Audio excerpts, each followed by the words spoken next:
सचिन पायलट जिस तरीके से राजस्थान में एक्टिव नजर आ रहे हैं, उससे ऐसा लग रहा है कि उन्होंने 2028 के विधानसभा चुनाव की तैयारी अभी से शुरू कर दी है। ना सिर्फ बाकी के जिलों में बल्कि अपनी विधानसभा क्षेत्र टोंक में भी वो खासा सक्रिय नजर आ रहे हैं और नई नई सुविधाओं के नाम पर भी वो एक तरफ जनता के लिए सुविधा कर रहे हैं तो वहीं दूसरी तरफ अपना वोट बैंक मजबूत कर रहे हैं। विकास कार्यों से जनता को सीधा लाभ होता है और पायलट इस बात को बखूबी समझते हैं। खासतौर पर जब युवा वोटरों की बात आती है तो खेल, शिक्षा और रोजगार जैसे मुद्दे उन्हें प्रभावित करते हैं और पायलट इन्हीं मुद्दों पर फोकस कर रहे हैं। पिछले कुछ महीनों में सचिन पायलट ने अपने विधानसभा क्षेत्र टोंक के कई गांव और इलाकों का दौरा किया। चाहे वो ग्रामीण जनता से संवाद हो, स्थानीय कार्यक्रमों में भागीदारी या विकास कार्यों का उद्घाटन, पायलट की सक्रियता साफ दिख रही है।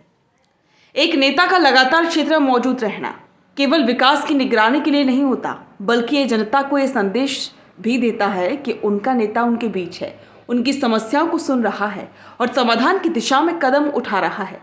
ऐसा जुड़ाव राजनीतिक दृष्टिकोण से बेहद फायदेमंद होता है, खास करके तब जब नेता खुद को अगले चुनाव में मजबूती से पेश करना चाहता हो। अब बात करते हैं असली मुद्दे की, वोट बैंक। टोंक विधानसभा क्षेत्र में युवाओं की संख्या काफी अधिक है और विधानसभा क्षेत्र में लगातार युवाओं को जोड़ना, उनसे संवाद बनाना, ये सचिन पायलट की रणनीति का एक हिस्सा है जो विकास के बहाने अपने युवा वोट बैंक को मजबूत करने की दिशा में है। इसके अलावा सचिन पायलट गुर्जर समुदाय से आते हैं। टोंक सहित आसपास के इलाकों में उनका अच्छा खासा प्रभाव है। स्थानीय विकास कार्यों और सामाजिक कार्यक्रमों में उनकी लगातार भागीदारी उनके सामाजिक आधार को मजबूत करने का ही हिस्सा है। कांग्रेस की अंदरूनी राजनीति की और पायलट की पोजीशनिंग की बात करें तो राजस्थान कांग्रेस की राजनीति को जानने वाले ये अच्छी तरह समझते हैं कि पायलट और गहलोत खेमे के बीच हमेशा से एक अंदरूनी खींचतान रही है। हालांकि वर्तमान में गहलोत सरकार नहीं है, लेकिन कांग्रेस में पायलट की भूमिका अब भी काफी अहम है। 2023 के विधानसभा चुनाव के बाद भी सचिन पायलट राष्ट्रीय महासचिव के रूप में सक्रिय हैं, लेकिन उन्होंने अपना स्थानीय स्तर पर पकड़ मजबूत करने का अभियान कभी बंद नहीं किया। ये रणनीति साफ तौर पर दिखाती है कि वे 2028 के चुनाव में खुद को मुख्यमंत्री पद के दावेदार के रूप में पेश करने की तैयारी कर रही हैं। सवाल यह है कि क्या ये सिर्फ जनसंपर्क है या जन समर्थन हासिल करने की एक मजबूत रणनीति। एक ओर जहां पायलट विकास कार्यों के जरिए जनता से जुड़ रहे हैं तो वहीं दूसरी ओर वे अपनी लोकप्रियता और पकड़ को भी बनाए रख रहे हैं। लोकसभा चुनावों से पहले या बाद में कोई राजनीतिक परिवर्तन हो, सचिन पायलट का यह आधार उन्हें किसी भी सियासी परिस्थिति में मजबूती देगा। तो साफ है कि सचिन पायलट अब किसी भी स्तर पर कोई चूक नहीं करना चाहते।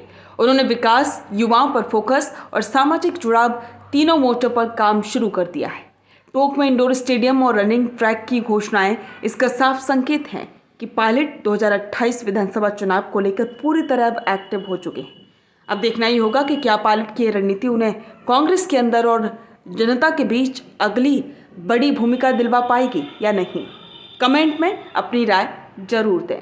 बिजनेस अच्छा हो सकता है, लेकिन अगर नाम नहीं दिखा तो पहचान कैसे बनेगी। अब टेंशन छोड़िए, द फैक्ट इंडिया आपके बिजनेस को देगा वो पहचान जो पूरे राजस्थान में हर किसी तक पहुंचे। न्यूज चैनल पर विज्ञापन, पॉडकास्ट और प्रमोशन के जरिए आप सीधे 5 लाख सब्सक्राइबर और 10 करोड़ से ज्यादा व्यूज तक अपनी पहुंच बना सकते हैं। तो देर किस बात की, आज ही द फैक्ट इंडिया से जुड़िए और अपने बिजनेस को बनाइए हर घर का नाम।